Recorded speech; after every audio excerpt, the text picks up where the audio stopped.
박근혜 정권의 국정농단을 묵인하고 방조한 혐의 등 모두 9가지 혐의로 기소된 우병우 전 청와대 민정수석에게 오늘 1심 선고가 나왔죠. 검찰은 8년을 구형했습니다만 징역 2년 6개월이 선고됐어요. 오늘의 이 판결 결과 어떻게 보는지 검찰 출신입니다. 더불어민주당 금태섭 의원 연결합니다. 안녕하세요. 예, 안녕하십니까. 8년 구형에 2년 6개월이면 어떤 거예요? 좀 적은 겁니까? 어떤 겁니까? 예, 일단 오늘 기소된 사실이 9개인데요. 네. 그 중에 4개에 대해서 유죄 판결이 나왔습니다. 예. 근데 이 직권남용이라는 것이 대단히 법리적으로 어렵고 입증도 어려운데, 예. 법원에서 신중하게 봐서 현명한 판단을 내렸다고 보이고요. 예. 지금 유죄가 된 게 4개라고 볼 때는 거기에는 적정한 형량이 나왔다고 보입니다. 네. 다만, 무죄가 된 부분에 대해서는 조금 더 입증이 더 되었으면 하는 아쉬움이 있고요. 예. 항소심에서 검찰이 좀 더 입증을 잘한다면 이 부분까지 유죄가 될 수 있고 그러면 형량이 올라갈 수 있다고 보입니다. 언급하신 유죄로 인정된 4가지가 뭡니까? 일단 CJ에 대해서 검찰 고발을 하도록 공정위 전원회의에 대해서 얘기한 게 직권남용을 한 것이 있고요. 네. 그다음에 본인에 대해서 이석수 특별감찰관이 감찰을 하는 것을 방해한 혐의가 있고. 그렇죠. 그다음에 안종범과 최순실. 최순실의 비행위에 대해서 사실은 그게 민정수석으로서 감찰을 하고 시정했어야 되는데 예. 오히려 반대쪽으로 덮어주는 쪽으로 가서 직무유기를 한 것이 있고 예. 그다음에 국회에 불출석한 부분이 있습니다. 네. 국회 불출석은 별로 이렇게 큰 논란거리는 아닐 것 같고. 예, 그것은 중요한 것은 그러니까 아닙니다. 안종범, 최순실 등이 미르스포츠 등등 재단을 만들고 이런 것들을 민정수석으로서 충분히 알고 중간에 차단할 수 있었는데도 안 했다 이런 거죠? 예, 그때는 아는 정도가 아니라 거의 명확한 증거들이 드러나고 있었기 때문에 예. 사실은 민정수석으로서는 그거를 막든지 네. 아니면 이미 문제가 벌어졌으면 책임을 추궁할 수 있도록 조치를 취했어야 되는데 네. 오히려 그 사람들에게 변명거리를 제공해주고 맞아요. 어떻게 보면은 자기가 해야 될 일을 오히려 방해하는 일을 했었거든요. 예. 그 부분에 대해서 당연한 일이지만 유죄가 선고된 것입니다. 또 무엇보다 딱 눈에 띄는 거는 자기를 감찰할 사람을 오히려 감찰한. 예. 그게 가장 또 좀 중요한 거 아닐까요? 예, 그 부분에 대해서는 정말 특별감찰관이 여야 합의로 만들어진 제도인데, 예. 그 제도 취지를 완전히 몰각한 것이고요. 예. 사실 제가 하나 더 말씀드리고 싶은 것은 이때 지금 이석수 특별감찰관도 고발을 당해가지고 지금 검찰에서 수사가 있는데, 예.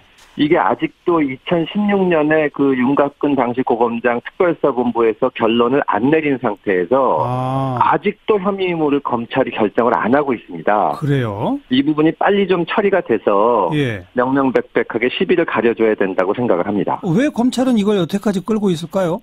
저희도 여러 차례에 걸쳐서 이제 국감 때도 얘기를 하고 했는데 네. 무슨 지금 수사가 계속 진행 중이라서 결론이 안 난다면 할 말이 없지만 예. 거의 지금 1년 이상을 방치해 놓고 있거든요. 예. 이런 부분은 지금 검찰에서는 어쨌거나 우병우를 기소를 했기 때문에 네. 오히려 이석수 특별감찰관에 대해서는 빨리 불기소를 해줘야 되는데 이런 부분은 검찰이 처리를 잘 못하고 있다고 말씀드릴 수밖에 없습니다. 네.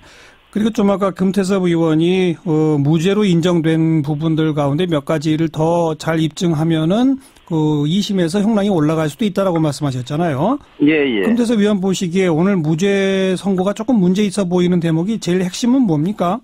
예, 저희가 이제 법원 판결을 존중하기 때문에 문제가 있다기보다는 저희 견해를 말씀드리면 일단 문체부의 인사에 관여한 부분에 대해서 다 무죄가 났습니다. 예. 근데 그 무죄 이유를 보면은 박근혜 전 대통령이 이제 말하자면 자르라고 한 사람들의 명단을 알려주면서 점검 지시한 목적이 최순실과 김종의 국정농단과 관련된 것인지 불분명하다 이런 말이 있거든요. 예. 근데 민정수석으로서 또 정말 명실상부하게 권한을 많이 행사한 이 우병우 수석이 전후 맥락을 모르는 상태에서 그걸 했을 리는 없는 겁니다. 그렇죠. 예, 사실은 지금 이 법원 판결 내용을 보면 그냥 감찰을 했고 일부 또 이 사소한 개인 비리 같은 것이 나왔으니까 이게 국정농단에 관여한 것으로 보기에는 증거가 부족하다 이런 면이 있는데 이 부분은 판결문을 정밀하게 분석을 해서 검찰에서 항소심에서 입증을 좀 더 강력하게 해야 되지 않나 그리고 그렇게 되면은 유죄로 바뀔 수 있다고 보입니다. 그 문체부 고위급 인사 개입한 거에 대해서 김기춘 전 비서실장은 유죄 나지 않았나요? 저도 그 부분은 그런 식으로 알고 있는데 이거를 우병우 수석이 인식을 했는지 못했는지에 문제가 있을 수가 있거든요. 근데 이제 대통령이 단순히 뭐 문체부에 부정이 횡행하고 있으니까 단속을 해라 이것도 아니고 알겠어요. 사람을 찍어서 줬는데 그걸 몰랐다는 것은 참 납득하기가 좀 어려운 점이 있습니다. 뭐 혹시라도 이건 비서실장과 대통령의 지시를 그냥 단순히 이행한 거다 민정수석이기 때문에라고 하면 혹시 모르겠는데. 하여튼 고대목이 민정수석이 그렇게 이 업무를 처리하지는 않는 걸로 알고 있습니다. 그러니까 고대목이 좀 충분히 다퉈볼 만한 대목이다 이 말이군요. 그건 유죄로 입증이 가능할 거라고 생각합니다. 제대로 검찰이 2심에서 그걸 다투지 못하면 지금 1심이 2년 6개월이면 2심에서는 혹시 집행유예로도 내려갈 가능성 없을까요?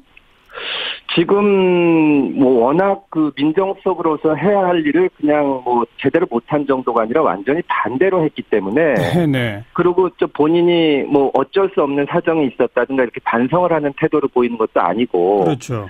본인은 잘못한 게 없다는 취지이기 때문에 현재로서는 이대로 유지된다고 하더라도 형량이 내려가기는 어렵다고 보입니다.